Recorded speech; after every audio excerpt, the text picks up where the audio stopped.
Hello my dear students. तो चलिए आज हम लोग आ गए अपनी नई वीडियो के साथ और 1.3 आज हम लोग पढ़ेंगे।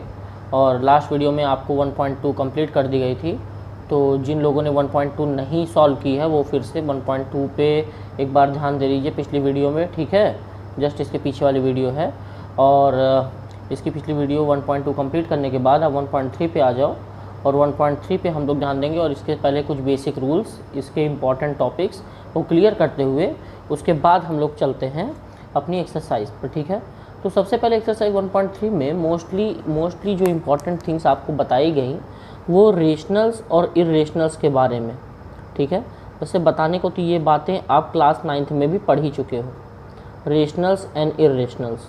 यहाँ तक कि क्लास 9th में आपको ये भी पता ही चला था कि कैसे ये दोनों मिलकर आपके क्या बनाते हैं, रियल नंबर्स को बनाते हैं, ठीक है। Rationals and irrational numbers.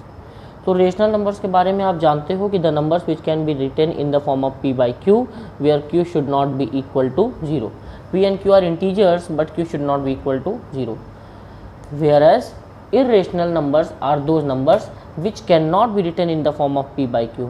ये p by q के फॉर्म में नहीं लिखा जा सकता है और ये irrational नंबर होता है। फॉर एग्जांपल हम लोगों को पता है √2, √5, √7, √11 लाइक दीज, पाई भी इसी में आता है, ठीक है। तो ऐसे नंबर जो होते हैं जो कि non terminating as well as non repeating हों, ऐसे नंबर्स हमारे कैसे नंबर होते हैं, इरेशनल नंबर। नॉन टर्मिनेटिंग का मतलब जैसे मान लो यहाँ पर लिखा है 1.414 और फिर ये ऐसे डिजिट कुछ ना कुछ चलती ही जाए। तो जब नंबर मान लो यहाँ पर भाई 4, 3, 2, 7, 8, 5, 6, मतलब ना तो कोई पैटर्न रिपीट हो रहा हो ना ही कोई नंबर रिपीट हो रहा हो, these type of numbers are called non repeating numbers, ठीक है। जैसे मान लो कहीं पर लिखा हो 2.23, फिर से लिख दे 23, फिर से लिख दे 23, तो ये नंबर्स देखो क्या है, ये पूरा का पूरा ब्लॉक रिपीट हो रहा है, 2323 रिपीट हो रहा है, ये नंबर रिपीटिंग है। लेकिन इरेशनल नंबर्स की क्या प्रॉपर्टी है, the number should be non repeating as well as non terminating, मतलब ये आगे अनंत तक, इन्फिनिटी तक ये चलता जाएगा, ये क्या होगा, ये नॉन टर्मिनेटिंग होगा। तो ऐसे नंबर्स को हम इरेशनल नंबर्स कहते हैं। अब इस चैप्टर में हमको एक्सरसाइज 1.3 में पढ़ना क्या है, हमें ध्यान क्या देना है कि हमें ये चीज़ प्रूव करना है कि क्यों √2, क्या सच में √2, √5, √7 या √11 ऐसे कोई भी नंबर जिन्हें हम इरेशनल कहते हैं, तो ये कैसे इरेशनल है, हमें इसको प्रूव करना है। तो प्रूव करने के लिए जैसा कि हम लोगों ने कल अपनी वीडियो में एक जगह बात की थी फंडामेंटल अरिथमेटिक थ्योरम के बारे में, ठीक है। Fundamental arithmetic theorem, fundamental arithmetic theorem में हमने देखा था कि कोई भी डिजिट, कोई भी कंपोजिट नंबर अपने प्राइम नंबर के मल्टीपल मतलब उसके प्रोडक्ट के बराबर होता है, ठीक है, कोई भी कंपोजिट नंबर। इसका मतलब ये है कि उस कंपोजिट नंबर, जैसे मान लो फॉर एग्जांपल 2 × 3 × 5 × 7, हम ये कर रहे हैं 2 3 = 6 5 = 30, मतलब 210 एक कंपोजिट नंबर है जो कि इतने सारे प्राइम का प्रोडक्ट है। अच्छा, प्राइम के प्रोडक्ट होने का मतलब ये सब इसके फैक्टर होंगे, 2 से भी डिविजिबल है, 3 से भी डिविजिबल है, 5 से डिविजिबल है एंड 7 से भी डिविजिबल है। ये सभी नंबर्स इसके फैक्टर होंगे। Is it clear to all of you? अच्छा, क्या 2 3 5 7 होना जरूरी था? क्या 2 2 2 और 2 ही नहीं हो सकता? भाई जरूरी थी कि वो डिस्टिंक्ट नंबर्स ही हो। 2 2 = 4, 2 8 2 16, 16 भी एक कंपोजिट नंबर है जो कि प्रोडक्ट ऑफ प्राइम नंबर्स है ना।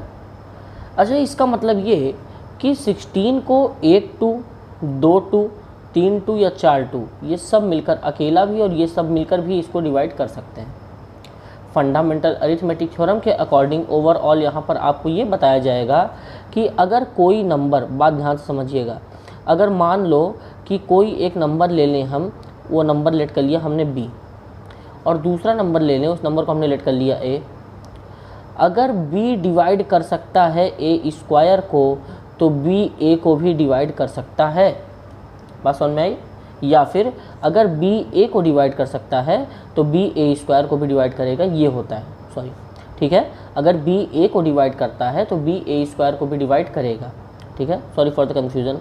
चलिए, तो इसका मतलब अगर 2 से 4 डिवाइड हो रहा है तो 2 से 8 भी डिवाइड हो सकता है, 2 से 16 भी डिवाइड हो सकता है, समझे कि नहीं भाई?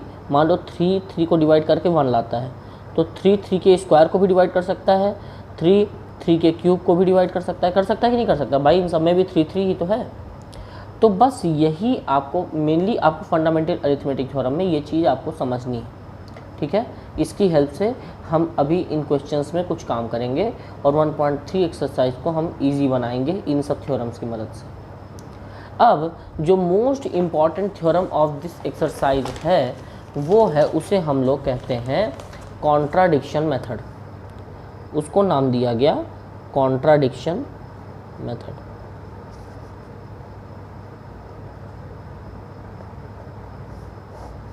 अब कॉन्ट्राडिक्शन मेथड क्या है? कॉन्ट्राडिक्शन मेथड के अकॉर्डिंग अगर यहाँ पर देखा जाए तो यहाँ पर ये बताना होता है कि चाहे वो √2 हो, चाहे √5 हो, चाहे √3 हो, चाहे √7 हो, इनको जब भी इरेशनल प्रूफ करना हो, सबसे पहले तो कॉन्ट्राडिक्टरी मैटर यहाँ पर उठाकर पुटअप कर दीजिए। बात समझ में आ रही है? कॉन्ट्राडिक्टरी मैटर का मतलब ये होता है, बात ध्यान। तो स्टूडेंट्स, कॉन्ट्राडिक्शन मेथड के अकॉर्डिंग जैसे मान लो ये नंबर √2 है, ये √5 है, ये √3 है, ये √7 है, हमें इन नंबर्स को हमें सबसे पहले कॉन्ट्राडिक्टरी मेथड के अकॉर्डिंग, बात ध्यान समझिएगा, √2 को पहले हम खुद ही बोलेंगे कि ये रेशनल है, ठीक है। हाँ, इसे हम क्या बोलेंगे कि ये रेशनल है और बाद में हम इसे इरेशनल प्रूफ कर देंगे। मतलब जो हमने बोला, जो हमारा सपोजिशन होगा वही एट लास्ट रॉन्ग होगा। हम ही को सपोज करना है कि that it is a rational number, फिर बाद में हम उसको रेशनल ना करके इरेशनल प्रूफ कर देंगे। This type of method is called contradiction method. एक तरीके से झूठ बोलना, ठीक है। कोई कॉन्ट्राडिक्शन वहाँ पर कॉन्ट्राडिक्टरी मैटर को रखकर उस चीज़ को क्लियर आउट करना। समझ में आ रही है मेरी बात? चलिए अब आगे ध्यान देते हैं। अब यहाँ पर आप लोग देखिएगा, अब इसके अकॉर्डिंग आप लोग एग्जाम्पल्स जो है उसे आप सॉल्व करोगे, ठीक है। अगर एग्जाम्पल्स नहीं समझ में आता है तो उसको कमेंट में बताना, मैं एग्जाम्पल्स भी समझा दूंगा। फिलहाल हम लोग एक्सरसाइज पे आ जाते हैं और जो मैंने समझाया जिन चीज़ों को, उनका यूज़ करते हुए हम क्वेश्चंस को सॉल्व करते हैं, ठीक है। चलिए आइए देखते हैं। अब हमारी एक्सरसाइज में जो सबसे पहला क्वेश्चन आता है हमारा, वो आता है prove that, first question, prove that √5 is irrational. हमें प्रूव करना है कि √5 क्या होगा, वो इरेशनल होगा। तो हम स्टार्टिंग कुछ ऐसे करेंगे कि लेट, ध्यान समझिएगा, √5 बी अ रेशनल नंबर, ठीक है। अच्छा, अब अगर रेशनल नंबर है तो इसका मतलब इसको p/q के फॉर्म में लिखा जा सकता है। और p/q क्या होते हैं आपको पता है? p/q आर इंटीजर्स होते हैं where q is not equal to 0। तो √5 को हम लिख सकते हैं therefore √5 equal to a/b where a and b are integers, ठीक है भाई। a और b क्या हो जाएंगे? इंटीजर्स हो जाएंगे, आपको पता ही है। इंटीजर्स क्या होते हैं आपको बताया गया था। इंटीजर्स वो तरह से नंबर लाइन बनी है, यहाँ पर बीच में 0 है, इधर 1, इधर 2, इधर 3, इधर -1, इधर -2, इधर -3। तो यहाँ से ये पॉजिटिव की तरफ इन्फिनिटी तक और निगेटिव की तरफ भी बढ़ते जाओ, -3, -4, -5, -इन्फिनिटी तक। ये सारे के सारे जो नंबर लाइन पर रिप्रेजेंट हो रहे हैं जितने भी numbers, these are called integers, 0 को भी लेकर। लेकिन यहाँ पर हमें ध्यान रखना है कि ये वाला पार्ट 0 नहीं होना चाहिए, क्योंकि आपको पता है कि अगर कोई भी नंबर 0 से डिवाइड होगा तो वो टोटली क्या बन जाता है? इन्फिनिटी बन जाता है, अनडिफाइंड हो जाता है। अनडिफाइंड मतलब इसकी कोई भी डिफिनीशन नहीं हो सकती। तो यहाँ पर आपको ये भी लिखना होगा where b is not equal to 0। b integer तो है बट b 0 नहीं होगा, ये भी आपको ध्यान रखना है। तो √5 इक्वल टू हमें मिला a/b, ठीक है।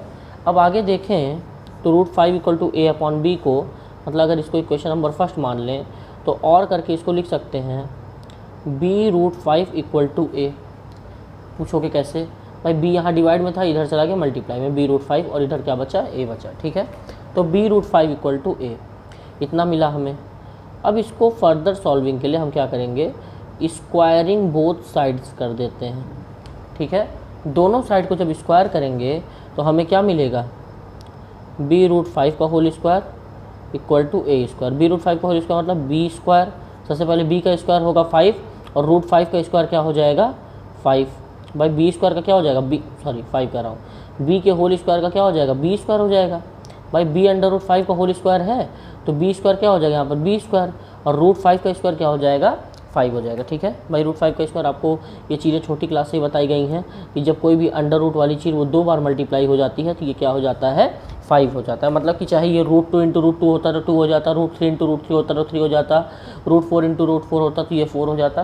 कुछ ऐसा क्यों होता है, क्योंकि देखो अंडर रूट का मतलब क्या होता है स्टूडेंट्स, अंडर रूट जो है, जैसे हमारे यहाँ पर अंडर रूट 5, तो इसका मतलब जानते हो क्या है कि 5 की पावर कितनी है, 5 की पावर है 1/2। ठीक है, अब आपको पता है कि अगर 5 की पावर 1/2 मल्टीप्लाइड बाई 5 की पावर 1/2 हो गया तो यहाँ पर बेस सेम है, ओवरऑल क्या होगा, 5 की पावर 1/2 प्लस 1/2 हो जाएगा। और ऐसा होने का मतलब 1/2 मिलकर मतलब आधा आधा मिलकर क्या बन जाते हैं, 1, तो इसको लिख सकते हैं 5 की पावर 1। तो कोई भी अंडर रूट 2 बार मल्टीप्लाई होने के बाद सेम नंबर इसी रीजन से आता है। ठीक है, आई होप आप लोगों को क्लियर हुआ होगा कुछ। तो इसको हमने देखा कि इसे हम लोग लिख सकते हैं 5b square equal to a square. आपको पता है 5 कहाँ से आया, अंडर रूट 5 का होल स्क्वायर से 5 आ गया, और b स्क्वायर यहाँ पर हमने लिख दिया। ठीक है, आई थिंक यहाँ पर तक कोई प्रॉब्लम नहीं हुई होगी। चलिए अब आगे ध्यान दीजिएगा। अब यहाँ पर अगर हम देखें तो और करके मतलब इसको और क्या लिख सकते हैं, इसको लिख सकते हैं b square equal to a square upon 5। Clear यहाँ तक।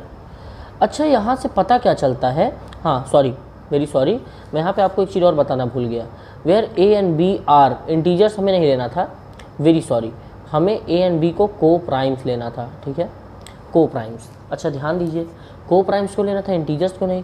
को प्राइम्स इसलिए, a और b को प्राइम का मतलब क्या होता है भाई, अब तक प्राइम सुना, एक को प्राइम पे आ गया। तो जब दो कोई नंबर साथ साथ, जैसे मान लो 2 और 3, ठीक है, 5 और 7, भाई कोई भी दो प्राइम नंबर जब एक साथ रख दिए जाते हैं तो वो एक दूसरे के लिए प्राइम ही होते हैं, एक दूसरे को मिलाकर उन्हें को प्राइम कहा जाता है। तो यहाँ पर a और b क्या है, को प्राइम है।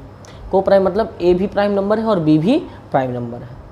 अच्छा एक चीज़ ध्यान दो, तो प्राइम नंबर की क्या प्रॉपर्टी होती है भाई, a से डिवाइड होगा, b से डिवाइड होगा, या दोनों 1 से डिवाइड होंगे, मतलब ये दोनों खुद से डिविजिबल हो सकते हैं या 1 से। लेकिन यहाँ पर आपको क्या दिख रहा है, यहाँ पर आपको दिख रहा है, अगर इसको इक्वेशन नंबर 2 माने, यहाँ पर हम बोल सकते हैं this equation shows us that a is divisible by 5। आपको पहले ही बताया जा चुका फंडामेंटल अरिथमेटिक थ्योरम के अकॉर्डिंग, अगर 5 a स्क्वायर को डिवाइड कर सकता है तो 5 इसके अकेले a को भी डिवाइड बिल्कुल कर सकता है। ठीक है, तो 5 a को भी डिवाइड कर सकता है। ये मेरे ख्याल से आपको यहाँ तक अब तक क्लियर हो जाना चाहिए। So this equation shows that a is divisible by 5। तो इसका मतलब ध्यान से समझना कि हमने तो यहाँ पर a और b को को प्राइम माना था, तो a को या फिर तो a डिवाइड कर सकता था या फिर a को 1 डिवाइड कर सकता था, लेकिन a का तो डिविजिबल कोई नया पैदा हो गया, वो है 5। चलो आगे देखते हैं, क्या पता हमने कोई गलती की हो। चलो आगे b के बारे में भी देख लें, क्या पता कि भाई हमको आता ना हो, हमें समझ में ना आया हो, मैथ ज़्यादा स्ट्रॉन्ग हो, है ना भाई, मैथ भाई हमको कठिन लगती हो या कोई प्रॉब्लम होगी, क्या पता। चलो चेक करते हैं। ठीक है, एक तरीके से इंथुसियास्टिक आपको होना चाहिए हमेशा मैथमेटिक्स लगाते समय। तो आओ देखते हैं कि क्या सच में a स्क्वायर 5 से डिविजिबल है, और अगर ये डिविजिबल है तब तो पूरी कहानी चेंज हो जाएगी। कहानी ये चेंज हो जाएगी कि a और b तो प्राइम रह ही नहीं जाएंगे। अच्छा अब तक तो a के बारे में, तो भाई b के बारे में अफवाह क्यों उड़ाई जाए। चलो कुछ खोजबीन करते हैं और देखते हैं क्या b भी प्राइम है। चलो अच्छा कैसे करें, तो यहाँ से आप देखोगे कि आपको पता चलता है कि a जो है वो 5 से डिविजिबल है। तो आप यहाँ पर क्या कर सकते हो, आप यहाँ पर लेट कर सकते। सो यहाँ पर आपको ये पता चलता है कि a जो है वो डिविजिबल बाई 5 है। ठीक है, अब इसके अकॉर्डिंग जैसा कि मैंने आपको पहले भी बताया कि हमने पहले ही a और b को को प्राइम लेट किया है। देखो यहाँ पर इंटीजर्स कट करने का मतलब आपको ये डिस्टर्ब नहीं होना है कि इंटीजर नहीं है, भाई को प्राइम नंबर का इंटीजर नहीं होते हैं, बट मैं यहाँ पर आपको क्लैरिफाई करना चाह रहा हूँ कि को प्राइम्स होने के बाद ही हम यहाँ पर कुछ आगे कर सकेंगे। ठीक है भाई, को प्राइम हमने बता रखा है, इसका मतलब a और b के मतलब एक तरीके से इन दोनों के बीच में जो कॉमन फैक्टर होगा वो 1 होगा, एक तो ये 1 से डिवाइड हो सकते हैं कि ये इटसेल्फ से डिवाइड हो सकते हैं। अगर हम 1 और इटसेल्फ के अलावा कोई और नंबर ले आते हैं, जैसे कि अब यहाँ पर a डिविजिबल बाई 5 है, तो इसका मतलब हम क्या कर सकते हैं, हम यहाँ पर इस कॉन्ट्राडिक्शन फैक्ट को सामने आपके रख सकते हैं, मतलब हम इस कॉन्ट्राडिक्टरी मेथड का इस्तेमाल कर सकते हैं। ठीक है, और यही इस कॉन्ट्राडिक्टरी मेथड को इस्तेमाल करने का तरीका है और कुछ नहीं। ठीक है, मैं इस चीज़ को देखो क्या है कि जितना ओपन करके उसको मैं बताने की कोशिश कर रहा हूँ, उसी तरह से आप समझने की भी कोशिश करो। मैं इसके हर एक पॉइंट को ओपन करने की कोशिश कर रहा हूँ कि आपको क्वेश्चन टोटली क्लियर हो जाए। अब यहाँ पर आपको अब यहाँ पर a तो हमको पता चल गया कि डिविजिबल बाई 5 है। इसका मतलब a एक ऐसा नंबर है जिसको 5 डिवाइड ज़रूर कर सकता है। तो यहाँ पर देयरफॉर आप लिखोगे, therefore let a equal to 5c। हम a को क्या लेट कर लेंगे, 5c लेट कर लेंगे। अच्छा, क्यों हमने लेट किया, यहाँ पर आप लिखोगे c इज़ एनी इंटीजर। भाई अब c यहाँ पर कोई भी इंटीजर हो, c 5 को यहाँ a के नीचे भेजकर a को डिवाइड करवा सकता है। भाई एज़ यूजुअली यहाँ पर वही बताना चाह रहा है। ठीक है, अब हम एक काम करते हैं, अब हम इस इक्वेशन में भी स्क्वायरिंग बोथ साइड कर देते हैं। ठीक है, आपको कोई प्रॉब्लम यहाँ पे नहीं होनी चाहिए। ठीक है, हम इस इक्वेशन में भी स्क्वायरिंग बोथ साइड कर देते हैं। देखो, squaring both sides in a equal to 5c। अब हमें क्या नया मिलेगा, देखो भाई a का स्क्वायर करेंगे a स्क्वायर हो जाएगा, और 5c का भी स्क्वायर करेंगे, ये होल स्क्वायर हो जाएगा। a square equal to 5c का होल स्क्वायर, मतलब 5 का स्क्वायर कितना होता है 25, और c का स्क्वायर कितना होता है c स्क्वायर। तो a square equal to 25c square. या अगर आप इक्वेशन नंबर 3 मान लो, यहाँ से आपकी a स्क्वायर की एक नई वैल्यू मिलती है। अब आपको करना क्या है, अब आप ध्यान से समझिएगा कि हमें a स्क्वायर की वैल्यू को उठाकर इक्वेशन नंबर 2 में पुटअप कर देना है, जिससे हमें कुछ नया मिलेगा। ध्यान देना, now substituting value of a square in equation second. अब ध्यान दो, b square equal to a square की जगह क्या लिख देंगे, 25c स्क्वायर अपॉन 5, 5 1 5, 5 5 25। ठीक है, तो यहाँ से हमें मिलता है b square equal to 5c square. और यहीं से देखो c स्क्वायर 5 से मल्टीप्लाई में है, 5 इधर आकर b स्क्वायर के डिवाइड में आ सकता है। मतलब इसको और क्या लिख सकते हैं, b square upon 5 by 5 multiply में था, इक्वल के इधर आ गया डिवाइड में, यहाँ पर क्या बचा c स्क्वायर। तो b square upon 5 equal to c square.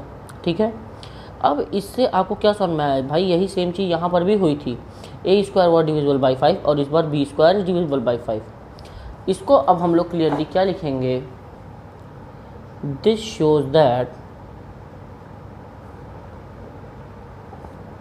b is also divisible by 5। ठीक है, but we assumed a and b as co-primes, which is wrong। ठीक है, which is हमने assume किया था, but we assumed a and b are co-primes, which is wrong। ये भाई गलत हो गया है कि नहीं। our assumption became wrong because कौन से नंबर को हम लोगों ने लिया था, हम लोगों ने लिया है √5 को ना। हमारा assumption गलत क्यों हुआ, our assumption became wrong because √5 is an irrational number। ठीक है, hence it contradicts the fact that √5 is a rational number। Clear, यहाँ पर आपको पता चलता है कि हमने ओवरऑल किया क्या, क्वेश्चन में किया क्या, फिर से समझ लो। क्वेश्चन में सबसे पहले हमको करना क्या था, सबसे पहले हमने √5 को मान लिया। देखो क्वेश्चन में बोला गया कि √5 को इरेशनल बताओ। अब बात समझो, फॉर एग्जांपल कि मान लो कि बोला जाए आपसे कि ये प्रूव करके दिखाओ कि जो सेब होता है, फॉर एग्जांपल एक एप्पल, ठीक है, एक एप्पल जो होता है वो तीखा होता है, ये प्रूव करके दिखाओ। समझे कि नहीं? ये प्रूव करना है आपको। सॉरी भाई, एप्पल तीखा तो होता नहीं, मेरी बात ध्यान सुनो। आपको ये प्रूव करना है कि एप्पल मीठा होता है। फॉर एग्जांपल मैं अभी ले रहा हूँ, ठीक है, एप्पल मीठा होता है। तो अब आप क्या करोगे कि हम लेट करते हैं कि एप्पल तीखा होता है, ठीक है, आपने लेट किया। देखो कॉन्ट्राडिक्टरी मेथड एक तरीके से मैं आपके सामने रख रहा हूँ। हम लेट करते हैं कि एप्पल तीखा होता है और आप क्या करोगे, एप्पल लाओगे, उसको काटोगे और खाओगे। नहीं, एप्पल तो मीठा होता है, ठीक है, बिकॉज आपके टेस्ट बड्स ने आपको बताया, आपके उसको ब्रेन रिसेप्टर्स ने उसको रिसीव किया, वो सिग्नल आपके टेस्ट बड्स जो आपके टंग पर मौजूद हैं उसने बताया कि एप्पल तो मीठा है। और ये ऐसा क्यों हुआ? आपका फैक्ट कॉन्ट्राडिक्ट हो गया।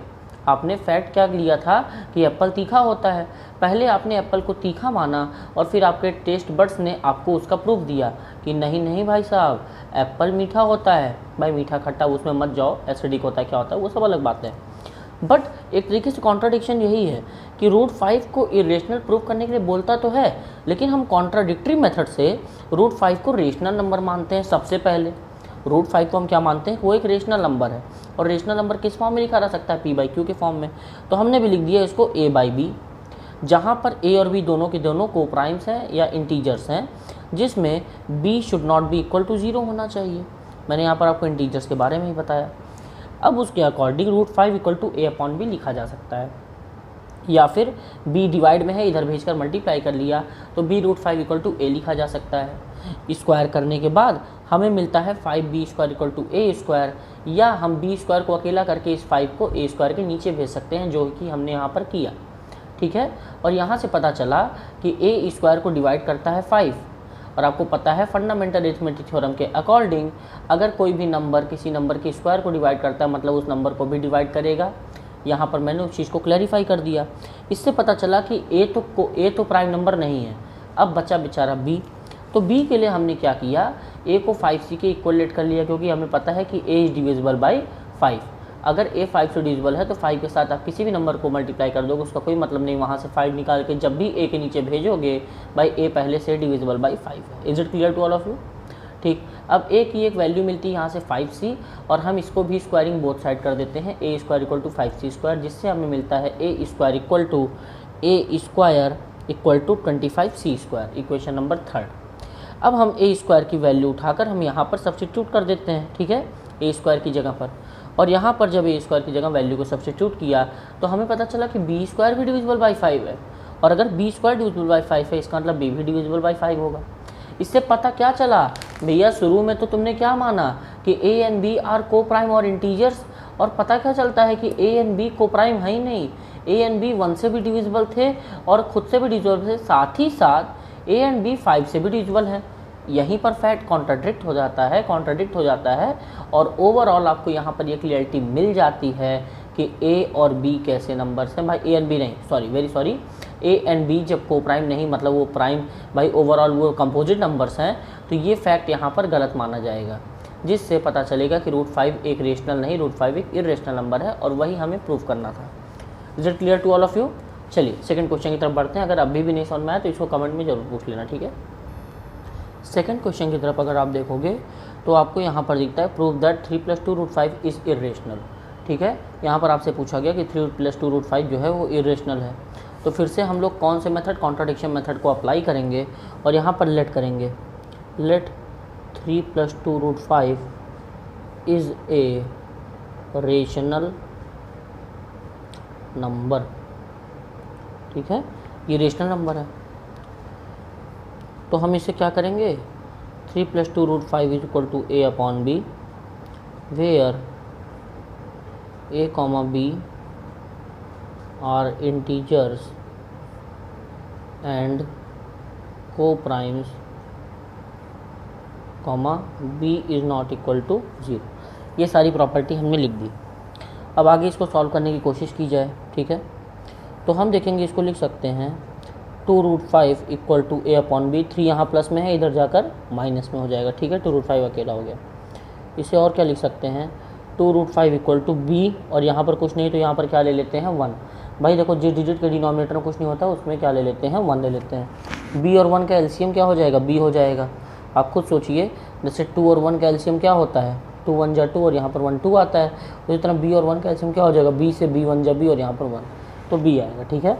बी और 1 का एलसीएम यहाँ पर क्या आ गया, बी आ गया। अब बी से जब आप इसको कट करोगे तो बी 1 जा बी और 1 इंटू ए मल्टीप्लाई होगा। भाई पहले देखो क्या लिखते हैं, पहले इसको हम लोग इसको ऐड कैसे करते हैं वो देखिए।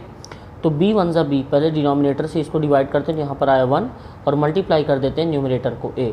बी से माइनस का साइन लगाया जो यहाँ पर होता है, फिर 1 से फिर इसके डिनोमिनेटर से इसके डिनोमिनेटर डिवाइड करो, 1 बी जा बी मतलब बी हो गया, और फिर ऊपर वाले न्यूमरेटर को मल्टीप्लाई कर दिया, वो क्या होता है 3। तो यहाँ पर आया a minus 3b upon b. Overall हमें आंसर मिलता है 2√5 equal to a minus 3b upon b. अच्छा √5 को भी अकेला कर सकते हैं, तो √5 equal to a minus 3b upon यहाँ पर क्या आ जाएगा 2b बाई 2 मल्टीप्लाई में था, इधर आकर क्या हो गया डिवाइड में, ठीक है। b के साथ मल्टीप्लाई हो गया यहाँ से ऐसे।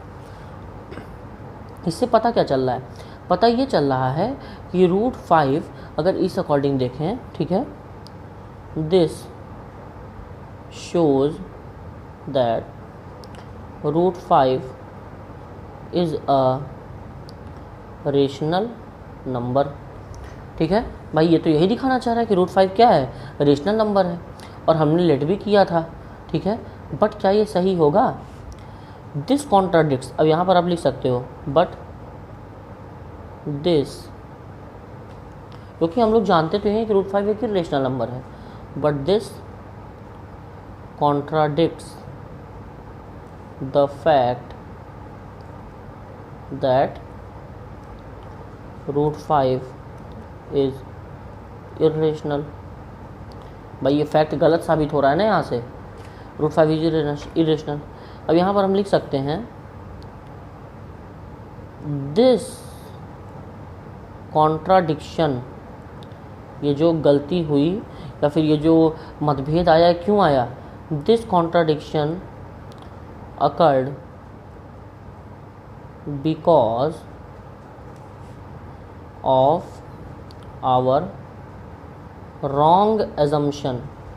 हमने जो माना था वो गलत माना था।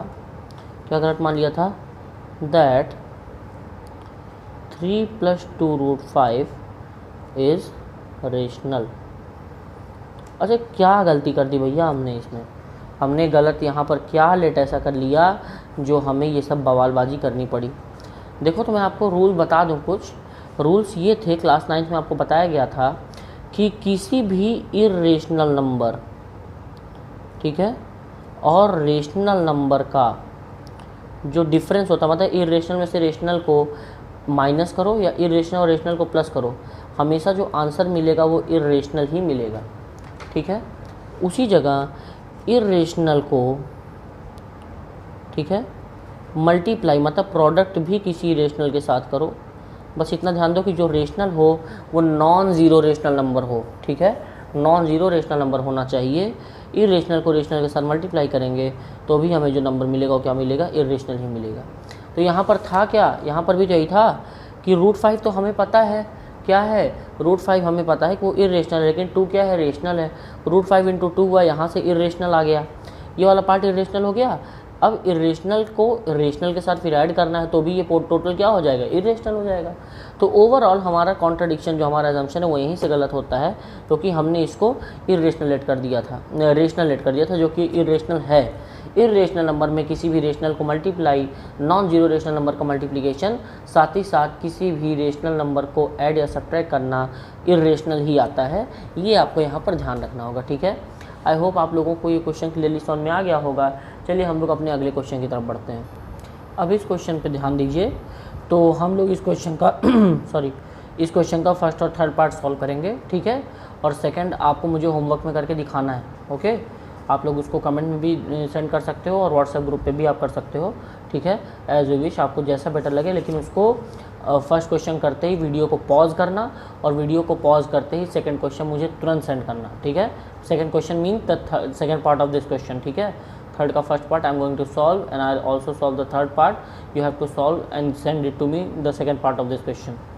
सो कमिंग टू द पॉइंट, अब यहाँ पर हम लोग देखेंगे तो 1.3 का थर्ड क्वेश्चन का पार्ट जो है हमको इन दोनों को इरेशनल प्रूव करना, तो मेथड हम कॉन्ट्राडिक्टरी ही अप्लाई करेंगे यहाँ पर, contradictory method, contradiction method, whatever you can say. So अब यहाँ पर हमें देखना है कि 1/√2 को कैसे हम इरेशनल प्रूव करते हैं। तो सबसे पहले स्टार्टिंग क्या होगी फर्स्ट पार्ट को सॉल्व करने की, लेट 1/√2 बी एन, क्या ले लें, चलो rational, be an, sorry not an, it will be a, be a rational number, ठीक है। Let 1/√2 be a rational number, हमको 1/√2 को हमने क्या लेट कर लिया, ये एक रेशनल नंबर है, ठीक है। सो कुछ ऐसा लिख लेते हैं 1/√2 को a/b के फॉर्म में, वेयर ए बी आर को प्राइम्स, ए और बी क्या हैं, को प्राइम्स हैं। इज देयर एनी प्रॉब्लम, मेरे ख्याल से नहीं होनी चाहिए। चलिए अब आगे देखें, तो ए और बी क्या है आपके को प्राइम नंबर्स हैं। अच्छा, और आगे देखा जाए तो ए एंड बी के साथ ही साथ ना यहाँ पर हमको ये लिखना बहुत ज़रूरी है कि b is not equal to 0। जिसे भी लग रहा है कि ये क्वेश्चंस आते हैं, वीडियो को फास्ट फॉरवर्ड कर लिया करो, इससे लग रहा है मैं बहुत धीरे धीरे बोल रहा हूँ। कुछ लोगों को लग रहा है कि मतलब भाई वीडियो अगर लेंदी हो रही है तो वीडियो को फास्ट फॉरवर्ड करके देख लिया करो, ठीक है। वीडियो में आपके ऑप्शन मिलता है, वीडियो को प्लेबैक का मतलब वहाँ पर ऑप्शन मिलता है ना, उसको फास्ट फॉरवर्ड करेगा, तेज़ी से देख लिया करो। भाई बहुत लोग हैं जिन लोगों ने क्वेश्चन सॉल्व कर रखा है, तो ऐसी कोई प्रॉब्लम नहीं है। जैसा आपको यहाँ पर इजी लगे, जो आपको टाइम वेस्ट नहीं लगना चाहिए, बिकॉज आपका कंसंट्रेशन इंपॉर्टेंट है। अगर आप इन क्वेश्चंस को पहले ही कर चुके हो तो आप उसको फास्ट फॉरवर्ड करो। बाकी आप लोगों को आगे की वीडियोज़ में जैसे जैसे चैप्टर एंड होते हैं, पिछले 5 साल 10 साल के जो भी इंपॉर्टेंट क्वेश्चन है वो भी सॉल्व कराए जाएंगे, एज वेल एज एनसीईआरटी के साथ ही साथ आर.डी. शर्मा और डी.सी. पांडे के जो भी इंपॉर्टेंट क्वेश्चंस मुझे मिलेंगे, I try to solve them, ठीक है। तो चलिए आपको मैं उनको बताने की पूरी कोशिश करूँगा। चलिए अब देखते हैं यहाँ पर, तो 1/√2 इक्वल टू a/b हमने लेट कर लिया। तो आपको नहीं लगता कि हम लोग इसको ऐसा भी लिख सकते हैं कि √2 इक्वल टू b/a? ये कैसे हो गया भाई, ये कैसे हो गया? देखो 1/√2 को जब हमने पलटा, मतलब √2 को ऊपर भेज दिया, तो ये वाला पार्ट ही पलट गया। मैंने कहा है कि इक्वल के जो एक्शन हम एक्टिविटीज़ इधर करते हैं वही हमें इधर भी करना पड़ता है, इक्वलाइज करने के लिए, इक्वेशन को इक्वेट करने के लिए। तो हमने क्या किया, यहाँ के डिनोमिनेटर को न्यूमरेटर बनाया, तो वैसे ही यहाँ का डिनोमिनेटर भी न्यूमरेटर बन गया, अदला बदली हो गई। √2 ऊपर गया, भाई √2/1 लिख सकते हो या ना भी लिखो, क्योंकि डिनोमिनेटर में 1 लिखना ना लिखना कोई बहुत इंपॉर्टेंट नहीं होता है, क्योंकि 1 कोई इफेक्ट नहीं डालता, ठीक है। 1 से √2 को डिवाइड करोगे it will be the same. So a/b हमने क्या कर दिया, b/a। अब ओवरऑल हमको बाकी का क्वेश्चन उसी तरह सॉल्व करना है जिस तरह आपने फर्स्ट और सेकंड सॉल्व किया है। फिर भी चलो मैं सॉल्व कर देता हूँ।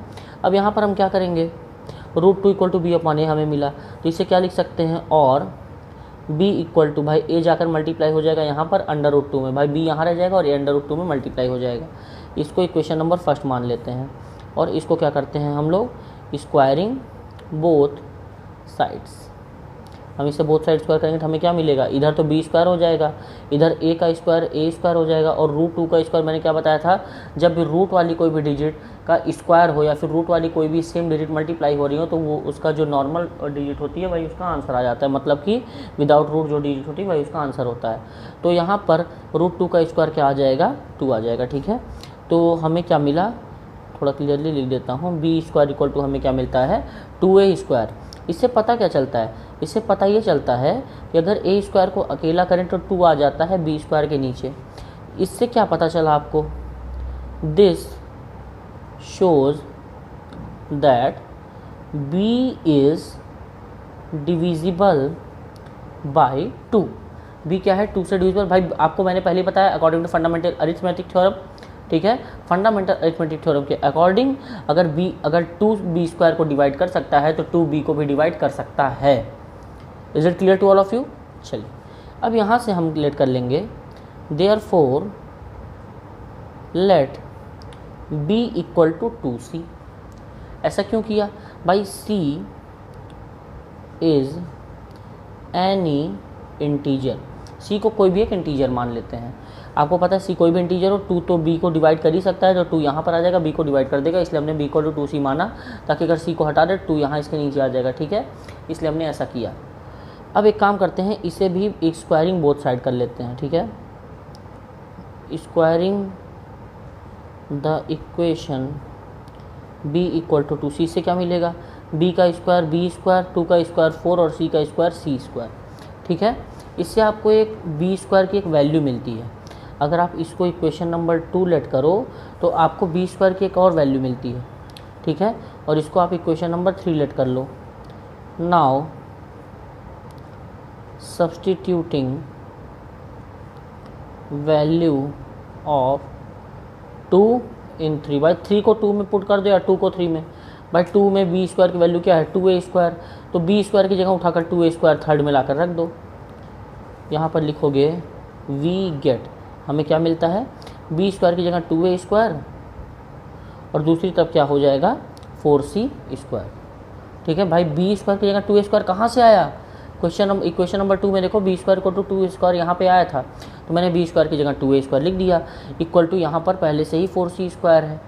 अब ऐसा क्यों किया जा रहा है, मैंने आपको टारगेट बताया है कि हमको करना क्या है, हमको b को और a और b ये जो दोनों हैं इनको ये प्रूव करना है कि हमने तो लिया को प्राइम है, लेकिन इन्हें हमें कॉम्पोजिट नंबर प्रूव करना है, मतलब ये खुद और 1 के अलावा भी किसी और नंबर से डिवाइड होते हैं। तो यहाँ पर देखो ऐसा कैसे होगा, और चलो देखते हैं कैसे होगा। तो यहाँ पर अगर हम देखें तो कुछ ऐसा लिख सकते हैं सी स्क्वायर इक्वल टू, भाई सी स्क्वायर के साथ 4 मल्टीप्लाई में 4 को इधर भेज दो तो 2a स्क्वायर अपॉन 4 हो गया, 2 1 ज़ा 2 2 2 ज़ा 4, मतलब सी स्क्वायर जो इक्वल आया किसके इक्वल आया a square by 2। Sorry, this shows again what this shows, this shows that sorry, this shows that a is divisible by 2। भाई a स्क्वायर अगर 2 से डिविजिबल है तो a भी 2 से डिविजिबल होगा, ये मैं बार बार आपको सेम बात बता रहा हूँ, ठीक है। ये आपको यहाँ पर ये शो करता है कि a इज डिविजिबल बाई 2। अब यहाँ पर आपको क्लियर हो गया होगा कि ए और बी को तो हमने को प्राइम लेट किया था, दोनों के दोनों को हमने सोचा था कि वो बेचारे 1 से ही डिवाइड होंगे या खुद से डिवाइड होंगे, लेकिन यहाँ पर तो हमें धोखा मिला। क्या धोखा मिला भाई, धोखा ये मिला कि ए और बी दोनों के दोनों एक कॉमन फैक्टर 2 से भी डिविजिबल हैं। यहाँ पर क्या हम लिख सकते हैं, this contradicts the fact that a b are co-primes।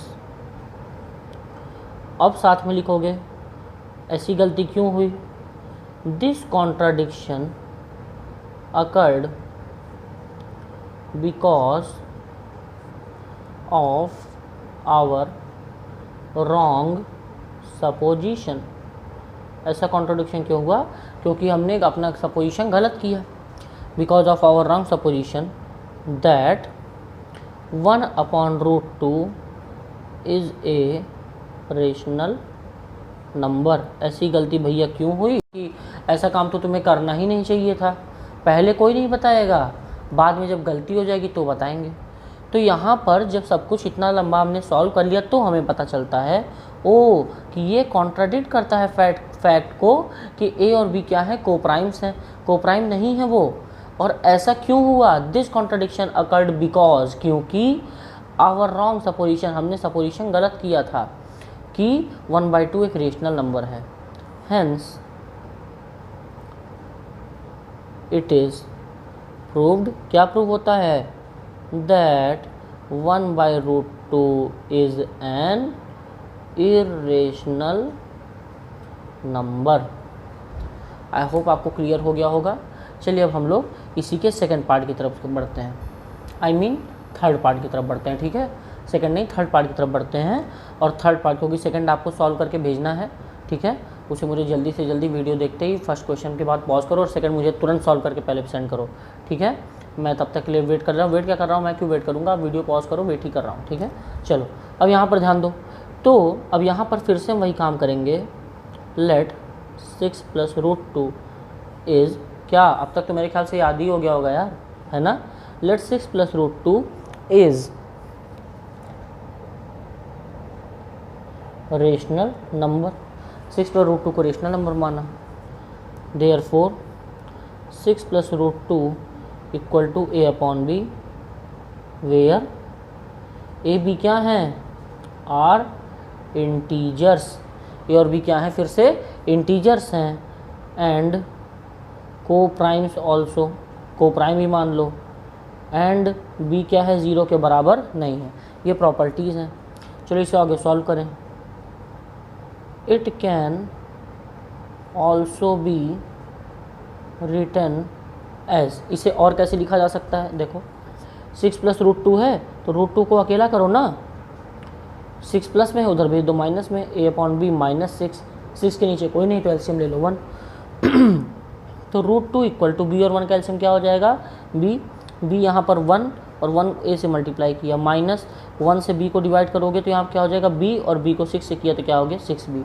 अभी मैंने पिछले वाले क्वेश्चन में समझाया था ना, इस डिनोमिनेटर से इस डिनोमिनेटर को डिवाइड करेंगे, क्या आएगा 1, और 1 को न्यूमरेटर से मल्टीप्लाई कर देंगे, आ जाएगा a, माइनस का साइन लगाया, 1 से b को डिवाइड किया आया b, और b से न्यूमरेटर को मल्टीप्लाई किया हो गया 6b। ठीक है। अच्छा, इससे पता क्या चल रहा है, इससे पता ये चल रहा है कि √2, ध्यान से समझो, इससे पता ये चल रहा है कि √2 एक रेशनल नंबर है। लेकिन क्या ऐसा होना पॉसिबल है, हमने तो 6 + √2 को हमने तो 6 + 2 को रेशनल माना था, यहाँ से दिख रहा है कि √2 एक रेशनल है, लेकिन ऐसा होना तो पॉसिबल है ही नहीं, √2 रेशनल हो ही नहीं सकता, है ना। देखो दिस क्या लिखेंगे, लैंग्वेज देख लो, या फिर तो आपको लैंग्वेज अगर काफ़ी बेटर आपको लिखनी है तो आप एग्जांपल्स भी सॉल्व कर सकते हो। ठीक है, एग्जांपल से भी आपको लैंग्वेज काफ़ी क्लियर होगी और काफ़ी अच्छी लैंग्वेज बुक में दी होती है। ठीक है, this equation shows that √2 is a rational number. ठीक है, ये क्वेश्चन आपको क्या शो कर रही है कि √2 रेशनल है। भाई रेशनल कैसे, देखो न्यूमरेटर और डिनोमिनेटर, ऐसे कोई भी नंबर जो p/q के फॉर्म में लिखे हो वो रेशनल होता है ना। भाई ऊपर न्यूमरेटर नीचे डिनोमिनेटर, और न्यूमरेटर डिनोमिनेटर के फॉर्म में कोई भी नंबर लिखा होता है तो वो कैसा नंबर होता है, रेशनल नंबर होता है। तो लेकिन यहाँ पर तो सारा का सारा प्रोग्राम ही खराब हो गया, √2 को रेशनल प्रूव कर दिया। बताओ ऐसा कभी होता है, √2 रेशनल तो है ही नहीं, but it contradicts the fact that √2 is an irrational number। भाई ये कॉन्ट्राडिक्ट होता है ना इससे फैक्ट कि √2 इज अ रेशनल नंबर। अब फिर बस यहाँ पर क्या लिखोगे, दिस कॉन्ट्राडिक्शन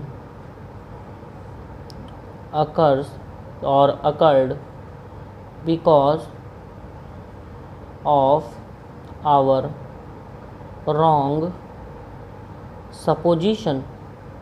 भाई बात सही है, √2 अभी तक तो प्रूव करते आए इरेशनल, यहाँ पर आकर फट से इसने रेशनल प्रूव कर दिया। ऐसा थोड़ी ना हो सकता है, ऐसा बिल्कुल नहीं होगा। ऐसा नहीं होगा तो हमको बताना पड़ेगा क्यों नहीं होगा। तो this contradiction occurred because of our wrong supposition that 6 + √2 is rational number. भाई ज़रूर हमसे कहीं ना कहीं गलती हुई, और सबसे बड़ी गलती यही थी कि हमने 6 + √2 को रेशनल माना था। हमें साफ साफ पता है कि किसी भी इरेशनल और किसी भी रेशनल नंबर का समेशन और डिफरेंस हमेशा इरेशनल ही देता है। तो how it can be rational, is it possible, don't I think so. चलिए अब आगे देखते हैं। This contradiction occurred because of our wrong supposition that 6 + √2 is rational number, hence it is proved that 6 + √2 is a rational number। I hope आपको चुकी होगी। ठीक है, अगर फिर भी कोई प्रॉब्लम होती है तो मुझे ज़रूर कमेंट में पूछना। ठीक है, कमेंट ज़रूर करना, मैं फिर से उसको आपको क्लैरिफाई करने की कोशिश करूँगा या दूसरी वीडियो बनाऊँगा। ठीक है, तो ऐसी कोई प्रॉब्लम नहीं है। हाँ, बट सेकेंड पार्ट मुझे तुरंत आप इस वीडियो को देखते ही, मैंने कहा ही था आपको फर्स्ट पार्ट ख़त्म करते ही सेकंड पार्ट मुझे व्हाट्सएप करो या कमेंट पे करो, ठीक है। सो आप लोगों की यहाँ पर 1.3 एक्सरसाइज ख़त्म होती है और यहाँ पर 1.4 एक्सरसाइज हम लोग यहाँ पर नहीं, अगली वीडियो में हम लोग 1.4 एक्सरसाइज को कवर करेंगे। टिल देन गुड बाय और बी सेफ।